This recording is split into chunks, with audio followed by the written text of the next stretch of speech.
Hello friends, welcome. I'm Vicki and you're with Grammy in the kitchen.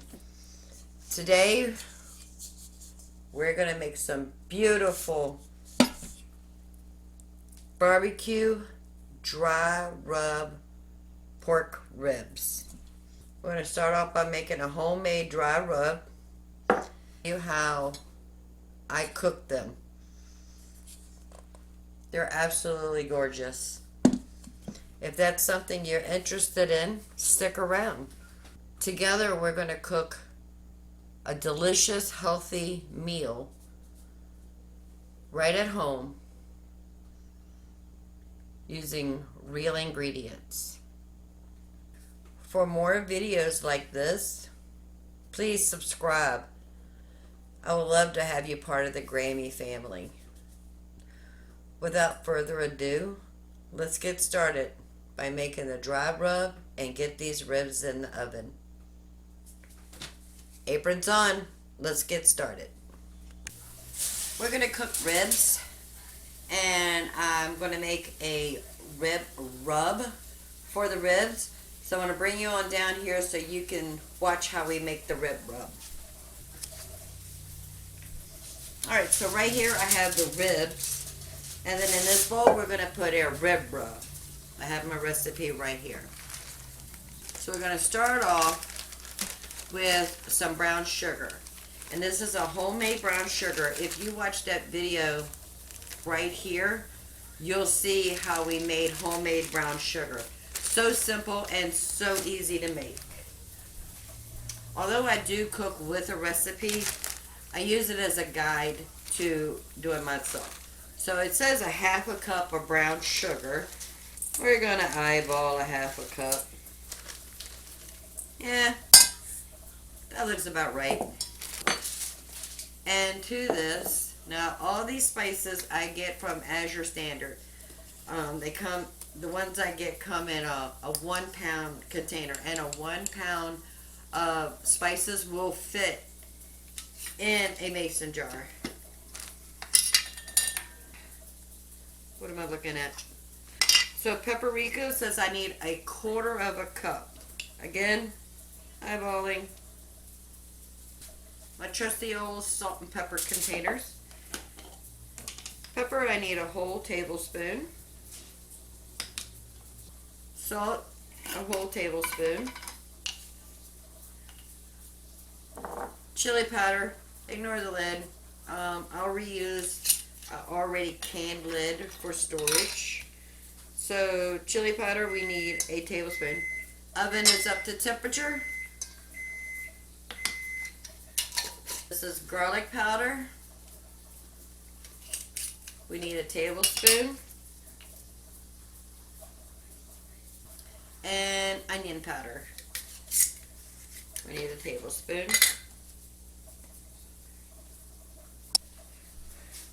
We're going to get our handy little whisk, and we're going to whisk that together, and we're going to make sure that brown sugar is evenly distributed with all the spices and herbs. Alright, so that looks good. Our rack for ribs, there's actually a film of skin on the bottom. It's called the silver skin. We're just going to go under here. I need to get you closer. I forgot to hit record when I put you up on the table. I do apologize.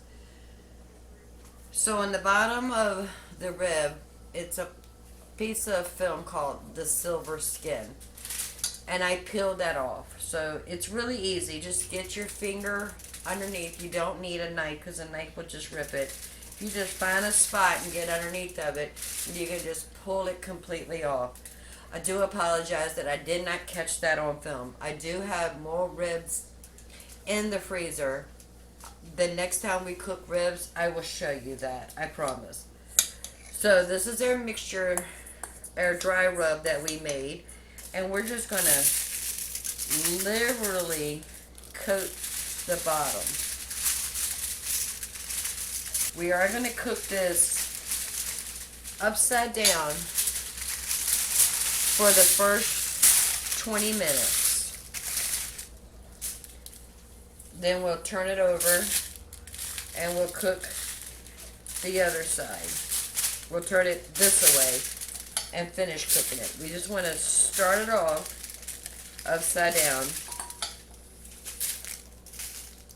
So yes, you can buy dry rub, but everybody knows I'm a firm believer if you can buy it, you can make it cheaper and better. Alright, so let's mop up some of this stuff. I do have aluminum foil on this baking sheet. And now I'm going to go wash my hands. And when I come back, we're going to put this in the oven. We're going to let it cook upside down. Meat sides on the bottom, the rib sides on the top for 15 minutes. And then we're going to flip it over. And then we're going to cook it to temperature. Alright, so we're going to cook it upside down for 15 minutes. Then we're going to turn it over and we're going to continue cooking it. I'm not sure how long it takes. I will let you know when it comes out how long it took. But it needs to reach 180 degrees internal temperature without touching the bone. Oven's been preheated to 350 degrees.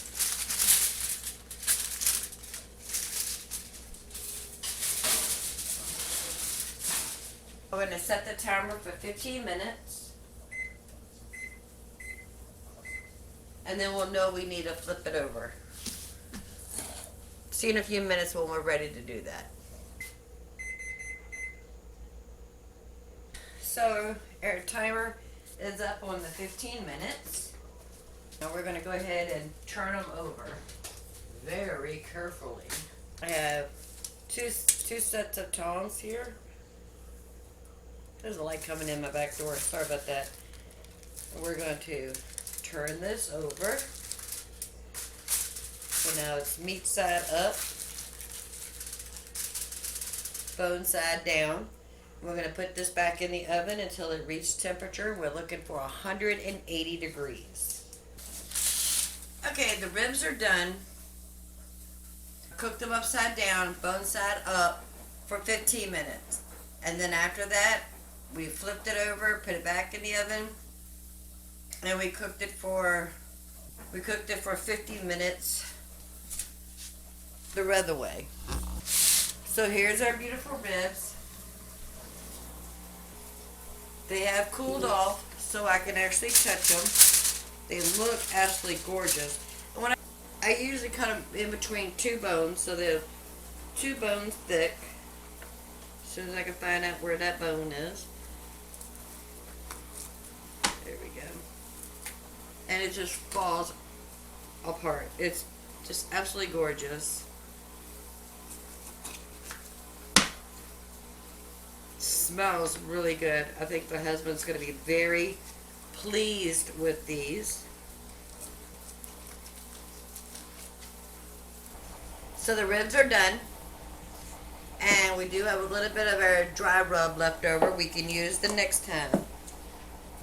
Hope you enjoy the ribs. If you make ribs at home, how do you cook them? My daughter does the Instant Pot. And I've seen people do the crock pot. And usually when I cook them, I'm either cooking them in the oven or I'm cooking them on the grill. But this is the first time I used the dry rub. If you do try this recipe, leave a comment below and let us know how you like them. If the flavor was what you expected. Or do you like a wet rib, such as a barbecue sauce or something? I want to say thank you for joining me today while we tested out a new recipe for dry rub for these barbecue dry rub for ribs.